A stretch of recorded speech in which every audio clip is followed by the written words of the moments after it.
Hello guys, welcome to examiner conduct. आज हम strength of material का एक एजम्पशन एक्सप्लेन करने वाले हैं, जो कि जितने भी इंटरव्यूअर होते हैं हमेशा ये पूछते हैं क्वेश्चन। ठीक है, तो अगर आप भी किसी एग्ज़ाम का प्रिपरेशन कर रहे हैं या फिर आप इंजीनियरिंग स्टूडेंट हैं तो आपको पता होना चाहिए ये। ठीक है, अगर आप मैकेनिकल और सिविल में हैं तो आपके लिए तो इम्पोर्टेंट टॉपिक है। ठीक है, चलिए स्टार्ट करते हैं। Homogeneous and isotropic. ठीक है, सबसे पहले हम होमोजीनियस को डील करेंगे। ठीक है, तो इसका डेफिनेशन हम जैसे कि लिखा हुआ है, material is said to be homogeneous when it exhibits same elastic properties at any point in a given direction, that is elastic properties are independent of point.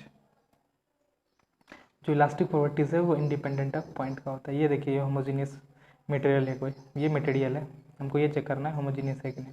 तो हम क्या करेंगे, कोई भी रैंडम पॉइंट लेंगे कहीं पे भी, ए बी सी हमने पॉइंट ले लिया और हम देखेंगे, जैसे कि इसमें हमने देखा है एक्स डायरेक्शन में हमें देखना था, एक्स डायरेक्शन में इसका जो इलास्टिक कांस्टेंट है ई है, इसमें भी हम देखेंगे एक्स में ई है, सी का भी एक्स डायरेक्शन में है, तो हम इसको बोलेंगे होमोजीनियस मटेरियल है। ठीक है, अगर हम इसको अगर वाई डायरेक्शन में हमें देखना होता तो वाई डायरेक्शन में हम देखें, मान लीजिए E1 है तो बी का भी वाई डायरेक्शन में E1 होना चाहिए, सी का भी वाई डायरेक्शन में E1 होना चाहिए, है ना। तो एक पर्टिकुलर डायरेक्शन में हम देखते हैं कि इलास्टिक प्रॉपर्टीज सारे एनी पॉइंट्स का, करेक्ट कोई भी पॉइंट्स हो सबका सेम होना चाहिए इन अ गिवन डायरेक्शन। एक पर्टिकुलर डायरेक्शन में सब कोई भी पॉइंट्स का इलास्टिक प्रॉपर्टीज अगर सेम है तो हम उसको बोलेंगे होमोजीनियस मटेरियल है। आइसोट्रोपिक मटेरियल क्या होता है, आइसोट्रोपिक का पहले हम डेफिनेशन से देख लेते हैं। A material is said to be isotropic when it exhibits same elastic properties in any direction at a given point, that is elastic properties are independent of direction। देखिए, आइसोट्रोपिक हम तब बोलेंगे किसी मटेरियल को जब उस जब मटेरियल के पास सेम इलास्टिक प्रॉपर्टीज होगा किसी भी डायरेक्शन में एक पर्टिकुलर पॉइंट पे। तो दो बातें हमको क्लियर होना चाहिए कि होमोजीनियस जो था वो इंडिपेंडेंट ऑफ पॉइंट था, है ना, और आइसोट्रोपिक क्या है, इंडिपेंडेंट ऑफ डायरेक्शन, यानी डायरेक्शन से मतलब नहीं है।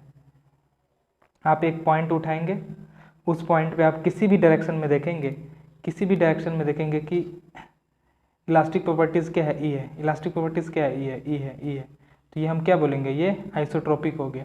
इसमें देखेंगे E1 है, इसमें देखेंगे E1 है, E1 E1 एक पॉइंट पे सेम है तो ये बोलेंगे आइसोट्रोपिक मटेरियल है। आया समझ में। कहीं पे भी पॉइंट लीजिएगा आइसोट्रोपिक मटेरियल में, रैंडम में कहीं पे भी पॉइंट लीजिए, उस पॉइंट पे इलास्टिक प्रॉपर्टीज सेम होना चाहिए किसी भी डायरेक्शन में, तो हम बोलेंगे आइसोट्रोपिक है। अच्छा, होमोजीनियस एंड आइसोट्रोपिक की अगर हम बात करते हैं तो होमोजीनियस एंड आइसोट्रोपिक मटेरियल कहते हैं a material is said to be both homogeneous and isotropic when it exhibits same elastic properties at any point and at any direction। Homogeneous and isotropic कब बोलेंगे मटेरियल को, जब material के पास same elastic properties होगा किसी भी point पे किसी भी डायरेक्शन में।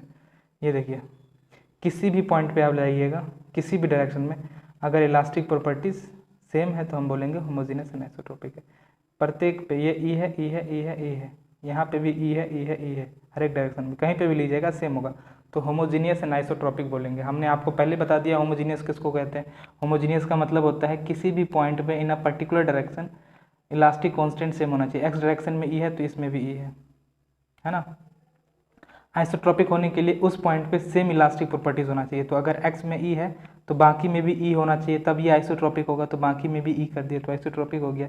इसमें सिमिलरली बाकी में भी ई कर दिया तब ये आइसोट्रोपिक हो गया, तो ये क्या बन गया, पूरा मटेरियल होमोजीनियस एंड आइसोट्रोपिक। ठीक है, एनिसोट्रोपिक किसको कहते हैं, इसमें a material is said to be an a material is said to be an anisotropic when it exhibit direction dependent elastic properties at a given point। इसमें आपको ये याद रखना है, डायरेक्शन डिपेंडेंट इलास्टिक प्रॉपर्टीज होता है at a given point. Given point पे elastic properties होता है डायरेक्शन डिपेंडेंट, अगर डायरेक्शन को आप चेंज करेंगे तो इलास्टिक प्रॉपर्टीज चेंज होगा, ये याद रखना है एनिसोट्रोपिक में। अच्छा, एवरी होमोजीनियस मटेरियल, मतलब ये ज़रूरी नहीं है कि सारा होमोजीनियस मटेरियल आइसोट्रोपिक हो या सारा आइसोट्रोपिक मटेरियल होमोजीनियस हो भी सकते हैं, नहीं भी हो सकते हैं। ठीक है, ज़रूरी नहीं ये होना है कि होगा ही सारे होमोजीनियस मटेरियल आइसोट्रोपिक होगा और सारा आइसोट्रोपिक होमोजीनियस होगा। ठीक है, कुछ ऐसे मटेरियल होते हैं जो होमोजीनियस एंड आइसोट्रोपिक दोनों होते हैं। इस चीज़ को आप समझिए कि जो मैं बोला था ये क्या है, ये एक एग्जांपल मैंने लिया है कि एक पॉइंट हमने 3 पॉइंट ले लिए हमने, पहले एक पॉइंट से हम डील करेंगे होमोजीनियस है कि नहीं। ये देखिए ए पॉइंट पे हमने एक्स डायरेक्शन में ई लिया, इसका भी एक्स डायरेक्शन में ई है, इसका भी एक्स डायरेक्शन में ई है ना। तो हम क्या बोलेंगे, अच्छा थीटा डायरेक्शन में ई डैश है, थीटा डायरेक्शन में ई सब, वाई डायरेक्शन में ई1 है तो इस सब का भी ई1 है, जेड डायरेक्शन में ई2 है तो सबका ई2 है। तो ये क्या हम बोलेंगे, ये कहेंगे होमोजीनियस तो है ना। In a given direction same elastic properties है ना, सेम इलास्टिक प्रॉपर्टीज़, एक पर्टिकुलर डायरेक्शन में सेम इलास्टिक प्रॉपर्टीज है तो होमोजीनियस बन गया। एनिसोट्रोपिक में क्या कहता है कि अगर आप डायरेक्शन चेंज कीजिएगा तो इलास्टिक प्रॉपर्टीज भी चेंज होना चाहिए। हो रहा है ना सब में, ई है, ई डैश बन गया, ई1 बन गया, ई2 बन गया, यानी चेंज हो रहा है, यानी थीटा चेंज करने पे, यानी डायरेक्शन चेंज करने पे इलास्टिक प्रॉपर्टीज चेंज हो रहा है, तो हम इसको एनिसोट्रोपिक भी बोल देंगे। तो इसलिए ये मटेरियल कैसा है, होमोजीनियस एंड एनिसोट्रोपिक मटेरियल है। ठीक है, इसमें देखिए एक्स डायरेक्शन में है, इसमें ई1 है, तो ये होमोजीनियस तो हो नहीं सकता, है ना। नॉन होमोजीनियस इसको बोलिए या हेट्रोजीनियस बोलिए, है ना। आइसोट्रॉपिक में क्या होता है, एक पॉइंट से डील करते हैं, उस पॉइंट पे सेम इलास्टिक प्रॉपर्टीज होना चाहिए, सेम इलास्टिक प्रॉपर्टीज है तो ये आइसोट्रॉपिक हो गया।